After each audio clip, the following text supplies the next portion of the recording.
Aujourd'hui, nous allons vous parler de la digestion. Nous avons quelques minutes pour comprendre la digestion. N'oubliez pas, la définition de la digestion dépend des écoles. Il y a ceux-là qui définissent la digestion comme étant une dégradation des grosses molécules alimentaires en petites molécules alimentaires capables d'être assimilées dans l'organisme et être attribuées dans toutes les cellules. Mais, de ma part, je définis la digestion comme étant une transformation progressive des aliments que l'on mange jusqu'à ce qu'ils puissent passer dans le sang et être attribués par toutes les cellules. La seule chose qui nous permet de parler de la digestion, c'est la nourriture. Puisque la nourriture, elle constitue l'élément vital de l'organisme. Elle est la source de toutes les réactions énergétiques des cellules. Elle participe à la formation de nouveaux tissus et elle participe aussi à la réparation des tissus endommagés ou des tissus lésés. La digestion a 4 rôles. Les rôles de la digestion, nous avons l'ingestion. Vous avez la digestion gastrique, vous avez la digestion intestinale et la digestion colique. C'est-à-dire, vous avez l'ingestion, vous avez la digestion au niveau de l'estomac, vous avez l'absorption au niveau de l'intestin grêle ainsi que l'excrétion au niveau des gros intestins. Non seulement les rôles de la digestion aussi a 4 étapes. Vous avez la mastication, c'est la première étape de la digestion. Vous avez l'intestin et la digestion gastrique, c'est la deuxième étape de la digestion. Vous avez la digestion intestinale, c'est la troisième étape de la digestion. Et vous avez la digestion colique ou la digestion des gros intestins. C'est la quatrième étape de la digestion. Mais en passant, on peut aussi toucher les cycles digestifs. N'oubliez pas, chaque système dans l'organisme a son cycle. Et le système digestif n'a qu'un cycle d'un jour ou de 24 heures. La digestion dans l'ésophage ne dure que quelques secondes. Mais arrivé au niveau de l'estomac, la digestion fait 4 heures du temps. Et dans l'estomac, la digestion, donc il y aura une dégradation des grosses molécules en petites molécules. Après, la digestion va faire encore 4 heures du temps au niveau de l'intestin grêle. C'est là qu'il y aura l'absorption de plusieurs vitamines, nutriments. Et arrivé au niveau des gros intestins, la digestion fait 16 heures du temps jusqu'à ce qu'on évacue ça à la toilette.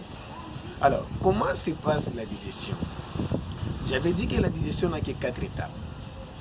La digestion commence dans la bouche. C'est la première étape de la digestion qui est la mastication. La digestion commence dans la bouche avec le système ou l'action de broyage des aliments par les dents. Et cette action de broyage des aliments par les dents est accompagnée par une sécrétion alimentaire ou par une substance alimentaire qu'on appelle la salive. La salive, c'est la première substance alimentaire sécrétée par un organe annexe du système digestif appelé la glande salivaire. Et grâce à la salive, ça participe à une bonne digestion. Pourquoi?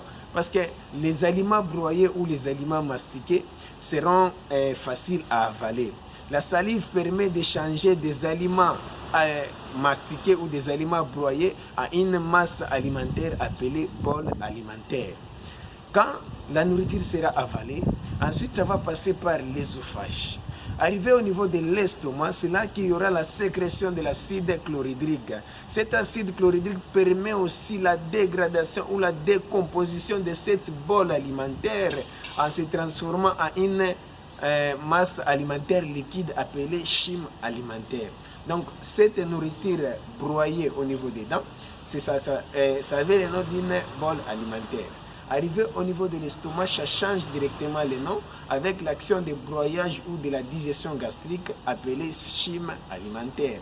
Ça va être dégradé. Arrivé vers la dernière partie de l'estomac appelée le pylore. Donc c'est vers le sphincter pylorique en envoyant la nourriture ou ces nourritures appelées chyme vers l'intestin grêle.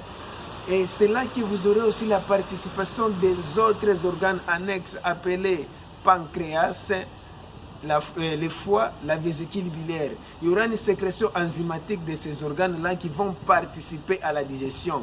Arrivé au niveau des duodénum, ces enzymes-là sécrétées vont permettre encore cette nourriture appelée chyme dégradée au niveau de l'estomac. Ça va aussi être dégradé encore en petites molécules qui seront ensuite capables à être absorbées vers l'intestin grêle. C'est dans l'intestin grêle que l'absorption des nutriments, des vitamines s'effectue. Après cela, n'oubliez pas que dans l'intestin grêle est tapissé par une muqueuse interne. Et cette muqueuse interne comporte des replis. Ces replis, on les appelle les villosités. C'est grâce à ces villosités que les aliments ou les nutriments, les vitamines absorbées au niveau de l'intestin grêle vont s'infiltrer dans la circulation sanguine et être distribués ou attribués partout dans toutes les cellules du corps. Après, les aliments non absorbés vont passer vers le gros intestin. Et vers déjà le gros intestin, la digestion s'arrête. Puisque dans le gros intestin, les aliments non absorbés vont être évacués. Tout ce que nous allons manger, tout ce que nous allons consommer sont absorbés au niveau de l'intestin grêle. Arrivés au niveau des gros intestins, ils sont censés être évacués vers le rectum et l'anis. Voilà un peu ce qui concerne la digestion. Je dis et je vous remercie.